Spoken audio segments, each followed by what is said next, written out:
Animal testing. What is it? Is it good? Is it bad? And what is it used for? I am here today on my YouTube channel to answer these questions. The ethical question that I'm concerned about for this video is related to animal cruelty. For this video, I will be getting my info from a scholarly article which I found, which has over 40 authors and goes into detail about almost everything that I'm talking about. I will also use other sources that you can see in the citations. First, I'm going to explain what animal testing is and how it came to be. The first known use of animals in scientific experimentation dates back to 500 BC in ancient Greece. Before the 18th century, the notion of animal cruelty in experimentation was non-existent in philosophy and morals. They would argue that since animals could not rationally feel emotions, that their suffering was irrelevant. During the 18th century, philosophers started pointing out the flaws in animal cruelty, and even creating the American Society for the Prevention of Animal Cruelty. Although there were concerns in the 1800s about animal experimentation, the large movement that we see today didn't really start until the 1970s, when books like Animal Liberation started being published. In 1992, a book called The Principles of Humane Experimental Techniques was published.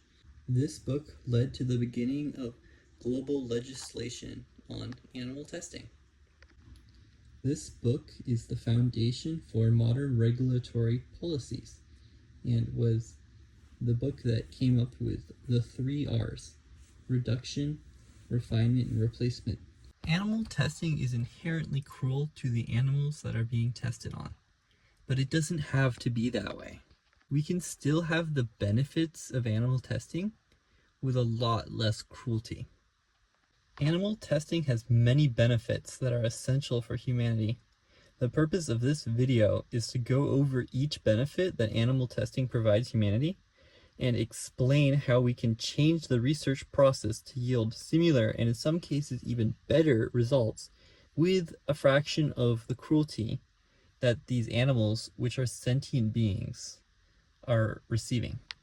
One of the benefits of animal testing is that it is used for understanding diseases. There have been many breakthroughs in cures for diseases using animals.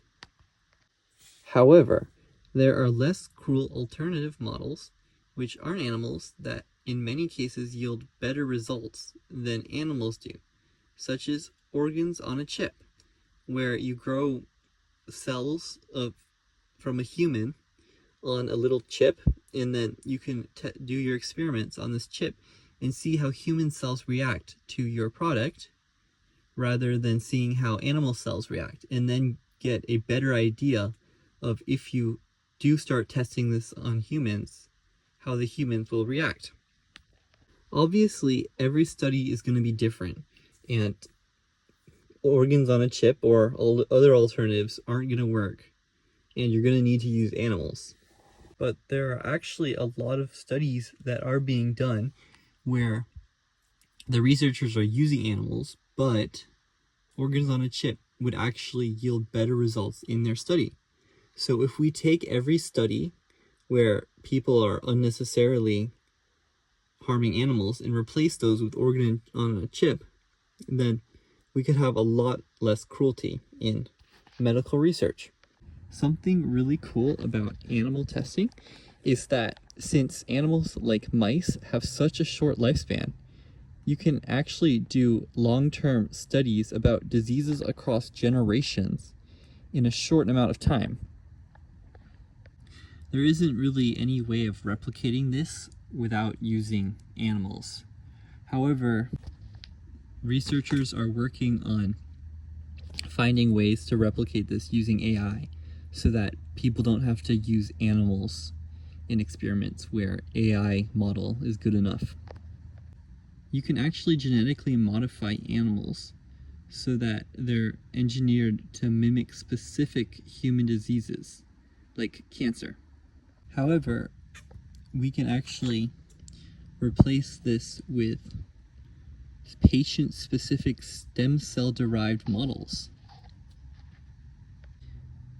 Animal models are actually used for training surgeons, doctors, and scientists. But in many cases, you can actually use a simulator to train these professionals. I could go on with more examples. However, the point I'm trying to get at is that decreasing the number of animals that are suffering does not have to have an effect on the quality or quantity of research coming from these studies. One of the main reasons why people use so many animals in testing is because animals are really easy to get, and if you need a model for your experiment, the easiest option is usually going to be an animal. With technology ever increasing, our alternatives to animal models are becoming more and more abundant, which means that in the future, it's going to be easier to get alternatives, which means that the future is looking bright. But what matters today is that we follow the 3 R's by reducing, refining, and replacing animal models as much as possible.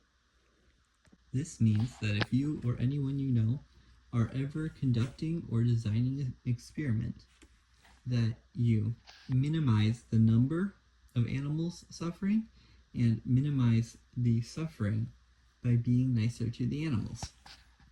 Thank you guys so much for watching. Make sure you smash that subscribe button and ring that notification bell. I'll see you guys next time.